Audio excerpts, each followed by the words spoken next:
Hello there, internet dwellers. Welcome back to another video. Today, we're doing something pretty unique I've never done on this channel before. We're doing a review slash overview of my thoughts and stuff. Like, it's going to be a little bit weird because it's going to be immersive, but it's also going to be me just talking about the book, but throwing in some old kind of creep source vibes. If you don't know what creep source is, that used to be my old creepypasta reading channel. I thought I could combine the two styles and make this video. But basically, today we are doing a video on Mr. Howell.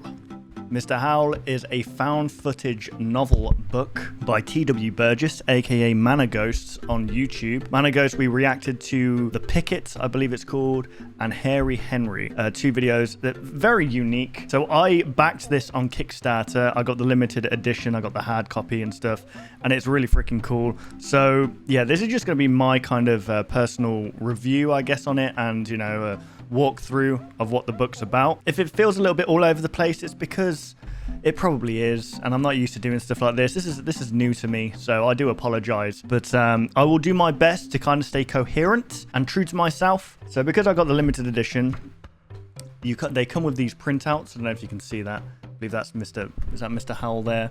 I think so. You also get a Trevor Henderson print, which is pretty freaking cool. And the last one, I believe, is an app that Manor Ghosts or T.W. Burgess is working on called Photogas. I think that's already out, actually, saying that, where you can like hunt ghosts using your phone and like interact with them and stuff. It's pretty freaking cool. So that all comes with the limited edition. And I got a nice little personal note from Mr. Burgess saying thank you for the support, which was really, really nice. Before we actually jump into this, let me read the blurb for you. Okay? So it should be on the screen now, but I'm going to read it. I don't believe in ghosts because ghosts aren't real, but whatever that is, I believe in that. Over 20 years ago, a life-changing injury confines 15-year-old Jay to his cramped apartment high above the city streets below. Tasked with recording his rehabilitation, the budding director immerses himself in the daily lives of the neighbors in that adjacent block, soon becoming engrossed by their routines.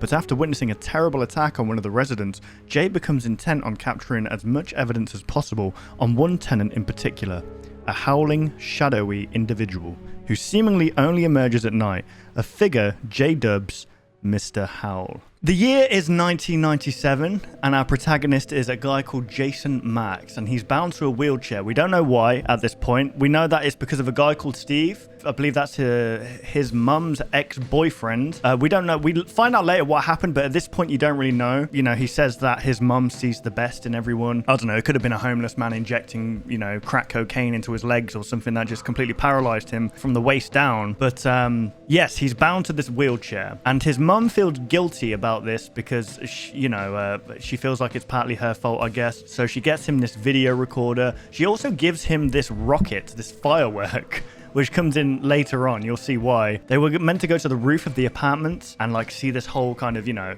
see 4th of July basically from the roof, but because he's in a wheelchair, it's kind of hard to get up there, so I guess he just keeps it on him, I guess, at all times. So Jason is actually kind of a aspiring director, if you will. He's a big fan of horror, you'll find out later on. Well, I'm not really going to go into the story. There's some things I want you guys to explore for yourselves in this book. I highly suggest getting it. I think there's still copies available. I'm not sure if there are. If there isn't, I do apologize, but it's a super interesting read and I highly recommend it. As we read from the blurb there, he's kind of recording his rehabilitation. He's in a wheelchair and it's kind of like him getting better, but he decides he's going to make his own little kind of documentary movie about the neighbors opposite him. And we are introduced to 5 neighbors. So we have Up Till Late on the 5th floor, Grandma Geranium on the 4th floor, because she always speaks to... All right, hang on. Let me just explain why they're called these. So Up Till Late, I mean, it's obvious he's partying all the time. Grandma Geranium apparently sings to her plants at night time. Strange. Mr. and Mrs. Yao, 3rd floor, they're always arguing with each other. Lady Highbrow on the 1st floor has some kind of like high-end job, like retail job. No, not retail, like a estate. What do you call them? The people with the houses who sell houses. And then you've got the shit-faced super on the ground floor. And we learn that Jason's just not a big fan of the superintendent, I think they're called, of the building. You know, it kind of reminds me of the game Silent Hill 4, because in Silent Hill 4, something similar. You've got a similar kind of layout. You've got an apartment, but I guess this is a separate block of apartments. But in Silent Hill 4, you've got kind of like a U shape of apartments, and you can see the other side. And you know, some part of the story, you have to look out to the other side of the apartment, and that kind of reminds me of this. So apparently, the superintendent's just drunk all the time and stinks of BO, and you know, he doesn't like him basically. So there was no one on the second floor until one night, Jason actually sees some movement on the second floor, and he sees something strange. I'd actually started questioning if the whole apartment had in fact been empty. But then, while I was watching floors 1 and 3, I'd kept seeing someone in 2. I wasn't sure at first because it was moving so fast, but the more I watched, the more I was convinced I could see something. But then I recognized the movement. A dog. There are a couple of pages after this basically explaining how Jason got into his love for horror. It turns out that his mum used to work like these shifts, and she didn't want to leave him alone at home, so she knew someone who worked at a cinema, and she would take him there and he would get to see these free like films. Obviously then they weren't horror films, but at the time it would be family films. And then Jason kind of snuck out one time, went into the wrong room on his way back from the toilet, and ended up watching Night of the Living Dead, I think it was. And from that moment onwards, he was basically hooked onto horror, and he would just go and watch all the horrors that were available to him whenever his mum was working and he was at this cinema place. So Jason believes that a person who lives on the second floor is leaving their dog home, and this is why he's always hearing this howling sound at night. Because he thinks that this guy isn't walking his dog, he's always out and about or whatever. And I believe he records the building just to kind of get a glimpse of whatever it is. And at this point, he goes back through his footage and realizes he actually captured what looks like a person.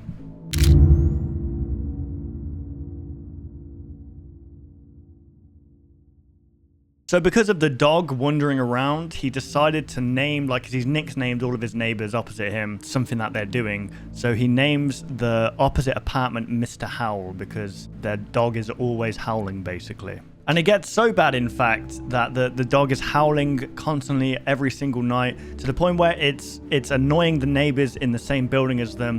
And Mr. Howell goes down to this apartment after having a massive row with his girlfriend about something. She's left, basically. He's left on his own, probably drinking, getting angry, getting violent, watching cop shows and stuff. And he's hearing this howling, and he thinks to himself, you know what? I am tired of this. I am tired of this shit. He goes downstairs. He's banging on his door to try and, you know, get this dog to shut the hell up. And he realizes that the door is actually open.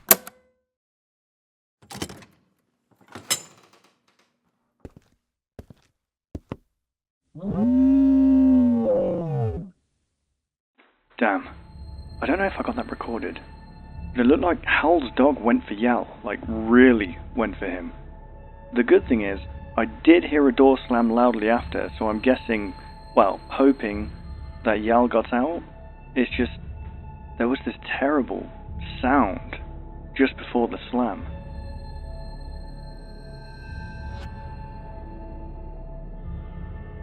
I've tried replaying the footage. It's moving too fast, but I mean, that's a dog, right? It's a dog. It's gotta be.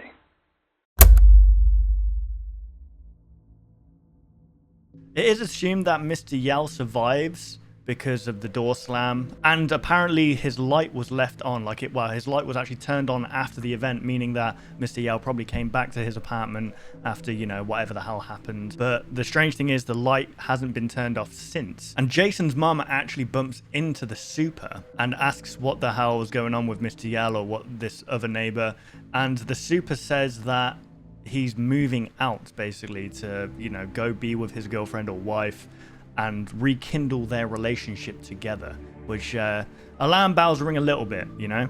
He states that the second floor that he's been seeing Mr. Howell on has been vacant for weeks now, and whatever he's seeing is probably a squatter of some kind, which is a terrifying thought. How the hell would you even get in there in the first place? I don't know. It's 1997. Anything can happen. So after this event, a couple of days go by. You know, when I say a couple of days go by, there's a few kind of like filler pages talking about Jason's life and stuff, and his relationship with this PT that he recently came into his life. He used to have this old PT he didn't like, then this new PT came into his life called Ben, and he's a lot more kind of chilled out. He gets him, he's playing video games with him, and he's easy to talk to, that kind of thing. And he turns out to be an important character towards the end, so we're going to put Ben on the back burner for now. But yes, a couple of pages go by, a couple of nights go by, and Jason is woken up by a familiar sound. It's 3 a.m. Okay, I'm not going crazy, but I'm definitely positive I heard Mr. Howell again. So another couple of days roll by, and Jason wakes up at 3 a.m. It always seems to be nighttime where he's hearing like the howling coming out. It's like this thing that only comes out at nighttime. So he begins to record the apartment buildings. And that's when he notices that Grandma Geranium is actually trying to communicate with something below. She could be just old and seeing things and talking to squirrels or something, but it looks like she's trying to communicate with the person below her, which turns out to be Mr. Howell's apartment. I did take some more footage though. I just wish my camera was better. At first I thought it was a pigeon or something that had got inside the place. I could see the shadow by the window racing by so damn quick. Like, it didn't move right. But whatever it is by the window, I'm now sure it's a person.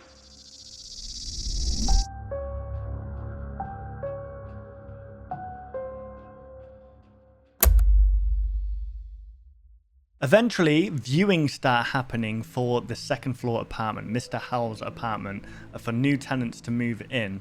Eventually, this mum and her young daughter move into the apartment. And the funny thing is, Grandma Geranium hasn't actually been seen since the night Jason saw her trying to communicate with something below, the person below her. After another couple of nights go past, Jason is woke up again by the howling, and he scans the apartment opposite to make sure that he can't see this squatter in the apartment. He sees nothing, thinks nothing of it, goes back to sleep, but then he's woken up to something not very nice. Hey, did you hear that? Sounded like a girl's scream. I must have nodded off for a while. The commotion just woke me up, and now it's 4:10 a.m. Just before the girl's mum came into her room and the lights came on, I swore I saw something by the closet. The closet was empty.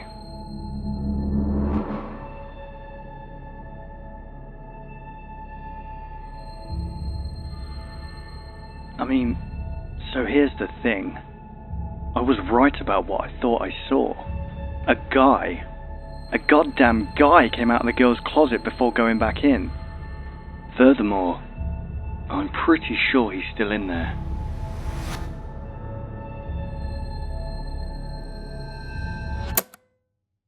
So now at this point in the story, we know that something is manifesting itself at nighttime, and it's just terrorizing the tenants. However, it only is confided to this one room, this closet in particular. It doesn't really leave it, so to speak, like so much. It's kind of like guarding this area for some reason. And one night, Jason sees this freaking, this shadowy figure running around this girl's room, this little girl's room, and he's worried that something's happened to this girl, but he scans more, and he sees that she's actually hidden behind this sofa in the living room, because Mr. Howell only is in her room. It doesn't leave her room at all. So she knows she's probably safe there, and Jason actually communicates with her with a torch, making sure she's okay and that she's not going crazy, because he can see it too, to kind of make her feel a little bit better, I guess. So the next day they actually start communicating properly through she writes on the window somehow. I guess she fogs up, I don't know. Do you know how hard it is to fog up a whole window and then write a message on it? Because the condensation just dissipates really quickly. So she must have a huge breath of something. But basically we find out that her name is Trista, and I believe she kind of knows that this thing only kind of explores her room, so she's kind of safe in that regard. This is when Jason's neighbor, Mrs. Brecher, I think her name is, Brecher, slides a book underneath the apartment door. It's basically a history of the city that he's living in. I think it's New York he's living in. And there's a certain page that's marked out that is the building opposite of Jason's building. And there's a whole article basically saying how it was built in 1855 and it was a hot spot for brothels and stuff. And then it turned out that it was also a hot spot for murders and suicides. It wasn't a good place, basically. There's a lot of violent history behind this building. So one night, Jason wakes up again to the sound of howling, but this time the howling is very, very loud. He looks over at the apartment expecting to see Trista, but she's nowhere to be found. And that's when the unthinkable actually happens. That's when I saw the shadow by the door. But it wasn't Trista. It was Howl. He'd got into the living room.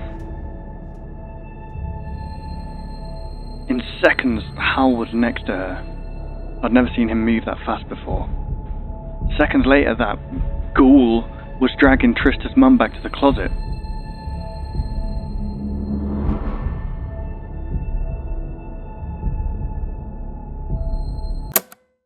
Jason manages to call the police before Mr. Howell drags the woman into his closet, which I don't know. That the cops actually arrive before he manages to get her in the closet, which is how slow is this man? It's explained to us that he's a very quick, he moves, he dashes about. It was super hard to capture. He's like a freaking OAP for some reason. So the cops turn up. They find just a woman unconscious on the floor and they think nothing of it. They also track the number and realize that it was Jason that gave the call, and they treat it like a prank call. They think Jason was just, mucking around, being a kid, bored. Naturally, the police come around to his house, have words, and he's banned from the internet.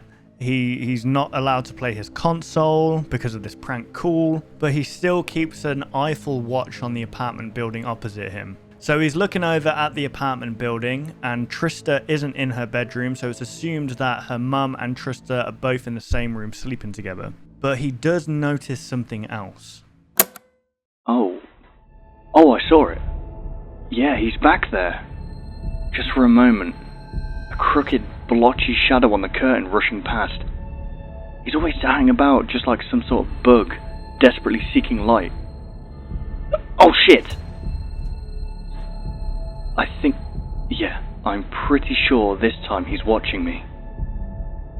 Okay, deep breaths. I'm going to take another look to see if he's still there.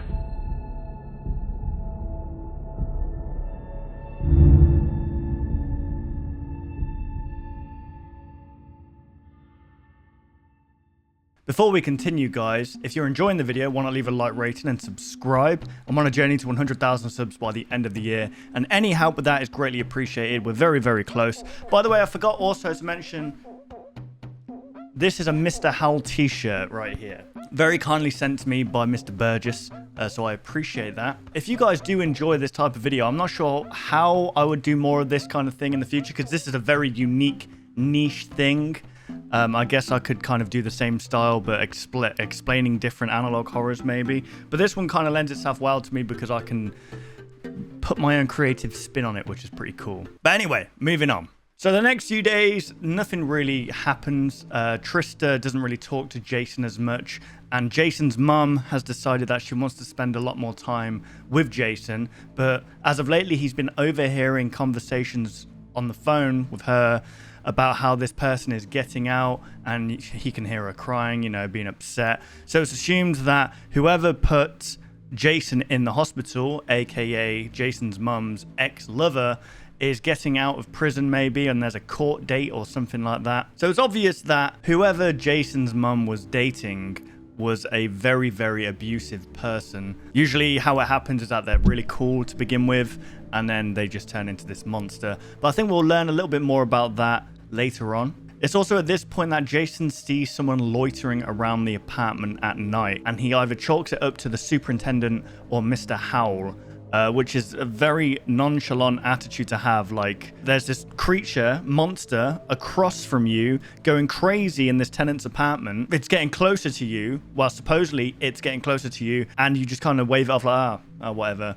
But also it doesn't cross his mind that maybe the person that was getting out, this Steve person, is probably getting closer to him as well and just stalking the building maybe. Also, Jason went through some of the footage when he was watching Mr. Howell, you know, go back and forward in the apartment when they were trying to drag Trista's mum into this closet, and he noticed that there was a symbol, which I'll show on screen now. He decided to look it up on the internet, but because his internet's so slow, you know, you got that dial-up internet in the 90s, he decided he's just going to email a picture of this symbol off to a local museum, and they email him back with some information regarding what it is. The symbol is of a World War II German squadron who operated kind of like a Black Ops in a way, that they had tasks behind enemy lines, and I believe most of their tasks were collecting artifacts, which is going to be important later on. They became notorious for the brutality of their killings. Notably, they would make guttural howling sounds after each kill, and they would celebrate lunar cycles. And this makes more sense when you learn that the operation name of this squadron, or whatever the hell they were doing behind enemy lines, was called Operation Werewolf. These guys were literally called werewolves. So you can see a sort of connection here. Howling people after killing and howling Mr. Howell. Whatever's opposite there is an ex-freaking werewolf operative. Jason then goes through his mum's exes, but in a very unique way where it's a pizza menu, and each pizza, like margarita or whatever, is labeled with each boyfriend to kind of, I don't know, reflect or mirror what kind of person they were. And this is where we learn about Steve, who was the latest of his mum's exes. He was apparently he was very nice to begin with. He would give Jason rides in his muscle car, but then he would start getting a bit abusive and they would start arguing a lot. One time Jason came back and his mum came out with like a facial injury, I believe, told him to just run. They got into this car, drove off, and Steve was quite close behind them and actually ran them off the road, which is attempted murder, basically. And that's why he's most likely in prison, because he tried killing these two people. Or maybe, it's not sure if he was in prison or not. I'm guessing he was. I'm not sure like what the time period of that is, if it's mentioned. And this is the reason why Jason can't feel his legs, or like he's having problems, like, you know, having feeling back in his legs, because the crash kind of immobilized him, and that's why he has a PT. By the way, this PT is now on a date as of this night with Jason's mum, so he's all alone at this point, and he decides he wants to observe the apartment opposite one more time, and that's when something really bad happens. Oh god. Something terrible has happened. It's Howl.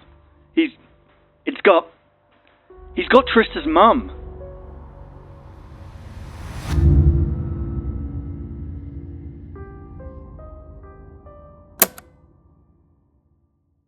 Jason tries calling the police, but because of the last call, it isn't considered serious. It's like the boy who cried wolf, but it's kind of the opposite, because each time he called, it was for something that's actually happening, but the police don't believe him because there's no evidence, so they decide not to come along. It's at that moment when there's banging on the front door, and because Jason previously ordered a pizza, he thought it was the pizza guy, so he says, hey, just leave it by the door, I'll come and collect it, because he's too busy looking at what's happening right now. Something really bad's happening. That's when the guy at the door keeps slamming the door though, so he decides he's going to go look. It turns out it's Steve.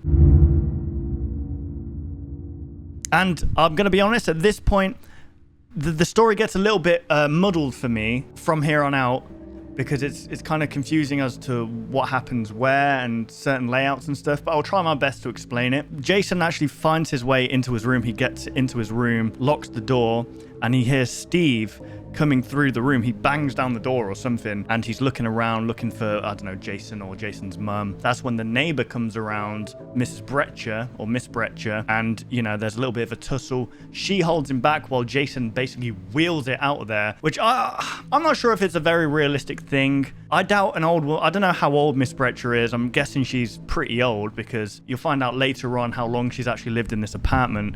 But there's no way an old woman like her can hold back this man who's a very abusive man whilst this kid in a wheelchair is trying to get away. I feel like he would just throw her aside and like just hold on to the wheelchair. Like, where are you going? You know what I mean? But Jason manages to like get out of the apartment, get into the elevator, and get outside. He decides he wants to go over to Trista's apartment to see if Trista's mum's okay and Trista's okay, but Steve's obviously following right behind him. He makes it to the apartment door, goes into the elevator, and this is where I get a little bit confused. I'm not sure where the elevator is based in this, if it's one of those apartments where the elevator goes up to each floor and you need like I guess you don't need a key to get in, but I guess I'm confused on what happens next. So Jason gets into the elevator of Trista's apartment block and manages to get up to the second floor, which is where Trista lives. Okay, here we go. Trista's floor, I think. Yeah, that's my place across the street. Okay, so I'm just gonna try it. Come on, night vision, why aren't you working? Yeah, there's the door. Okay, it's all good. Oh. It's open. There's howling coming from inside. Trista? Trista, you okay? Jason enters Trista's apartment, the howling is getting louder, and the night vision isn't working. So at this point, I think I'll just be shitting bricks. I'm not gonna lie. I'll be like, Trista, you're on your own. I'm done. You know, I'm out of here. I don't want to get mauled by whatever freaking rabid beast this is. But then that's when he kind of hears a closet door opening. He goes into Trista's room, and he can hear the closet door opening. And that's when the night vision finally works.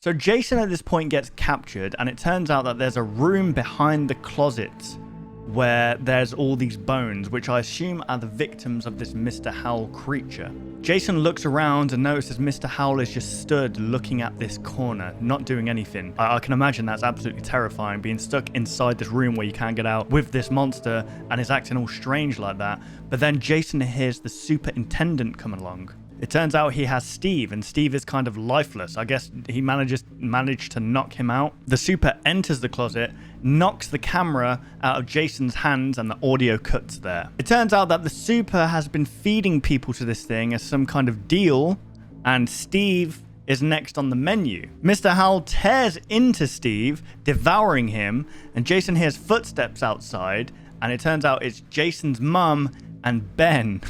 I'm not sure what the hell's happening here. For some reason, Jason's mum is unconscious, and Ben is actually working with the super to feed people to this monster, but he doesn't agree with how many people they're feeding to it because it's going to cause a lot of attention.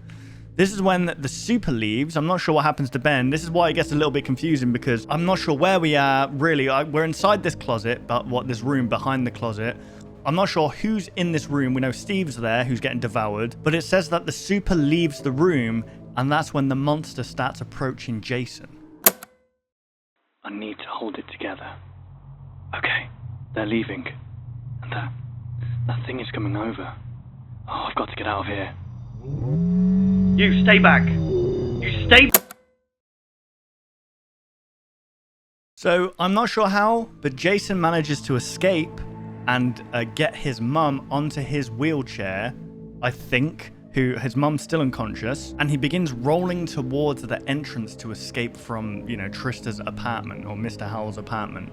Before Jason reaches the door to the entrance, he notices Trista in the corner staring off at something, and Mr. Howell is stood there not moving as well. And this is the part that confuses me on where this thing is happening, because it says that he's rolling away, right? And then that's when he sees Trista and Mr. Howell just stood there not really doing anything. Then the next sentence is that he's trying the elevator door, so he must be in a hallway. Yeah, it's confusing where all this takes place. Jason has that firework that his mum gave him at the start of the story, lights it, and fires it towards the super. Not even Mr. Howell, I think it's the super.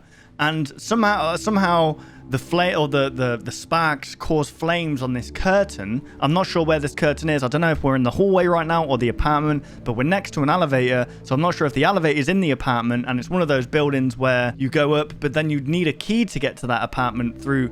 This is where it all gets a little bit confusing. So I'm assuming he's in a hallway, he fires off this, and there's a curtain in this hallway maybe that catches fire, and he doesn't think that he's just fired this massive firework at the super. And bear in mind that Trista is still in this apartment and the firework just explodes. I'm not sure what he was thinking at this point, but yeah, it turns out that he completely destroys the second floor of this apartment building, but manages to survive because he was in the elevator, and I guess the lift doors closed at the last minute or something.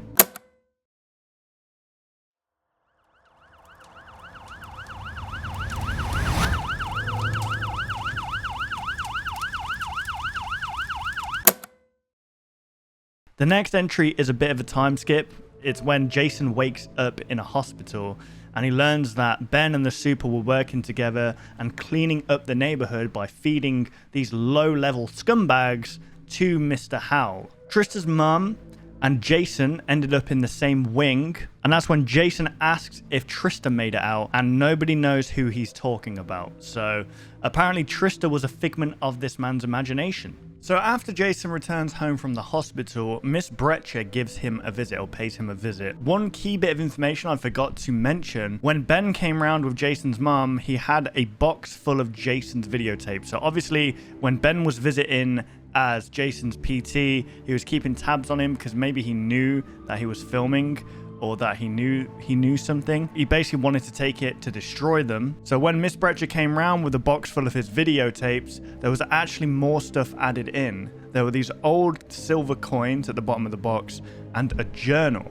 which we'll go into more in a minute. It turns out that Miss Brecher used to live in the apartment opposite, in the apartment floor where Mr. Howell is. Apparently Mr. Howell went to attack her one night, but her husband jumped in the way and he got mauled and killed. But because there was no evidence of another person, the police ruled it as a suicide. I don't know. These policemen are obviously being paid off, because I don't know why there's obviously these calls being made to this apartment continuously. And like, oh no, it's nothing. Like, why can't they just if they just went into the closet, they would see there's something dodgy going on here. They would see a pile of bones. Not really doing their job very well, are they? So apparently she lived there since after World War II, like 1945. So she's been living there for quite a while. That's why I said she's pretty old, or she's going to be pretty old. And that's why I said there's no way a woman like that could fight off Steve. So I'm going to talk more about the journal now. The journal actually belonged to a person. I'm just going to read a little bit here of my notes just so I get it memorized. So it's a journal that belongs to a Nazi soldier named,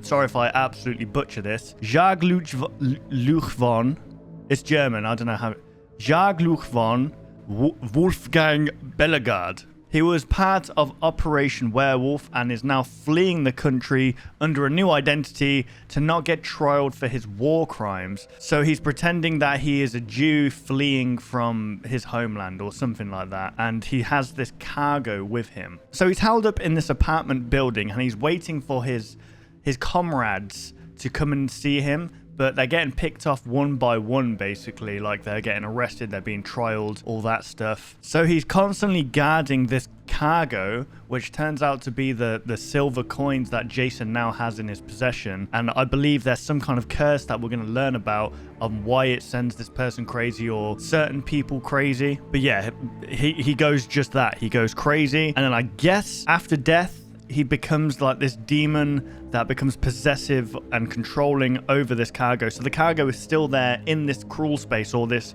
room behind the closet, and he's guarding it even after death. So Jason decides to send a picture of one of the coins to the local museum, just like he did with that little logo thing that he saw in the window. And they send him back some articles, and they're saying that they would love to take the coins off of him because they're extremely rare. And this is the article that is sent back. So the article was titled The Curse of the San Jose. So the coins in Jason's possession were actually owned by a man named Montezuma, also known as Le Triste, which is interesting. You'll see soon why. Meaning the sorrows. His coins were stolen from him by a conqueror. Montezuma asked the gods to curse the conqueror, and in doing so, I guess the silver coins were cursed alongside them. This gave birth to the folklore known as the Triste, which is described as an infantile, childlike spirit who would share the pain of the bloodshed that happened that night, forever watching over the coins. Anyone who came into contact with these coins would be found dead or seriously injured not long after handling them. We learn that most of the coins found today were on the bodies of these werewolves in Operation Werewolf, and that Mr. Howell was an ex-werewolf consumed by madness. There is a lot more to that that's super interesting that I think you guys should go and check out. That was just like literally touching on what it is. There's a lot of information, a lot of details in there that would make it make more sense, but this is just kind of a brief summary, I guess. So basically the coins are cursed, and anyone who had greed in their heart would be consumed by them, basically, would be just sent mad, or they'd end up dead, they'd end up drowned, severely injured. And Jason has actually been waking up apparently around the house with the box in his hand. So there's some kind of, it's playing tricks on him now, basically. So he decides he's just going to sell the coins to this museum, and he must sell the videotapes as well to the museum, because that's how we're getting this found footage. At the very start of the book, it says the whereabouts of the people in this book are unknown. So I'm guessing he just gives everything to this museum. And what's interesting is the last picture we get of the book is of a 2022 cell phone recorded of a CCTV monitor of the storage area where this box of coins is. And we see two familiar faces.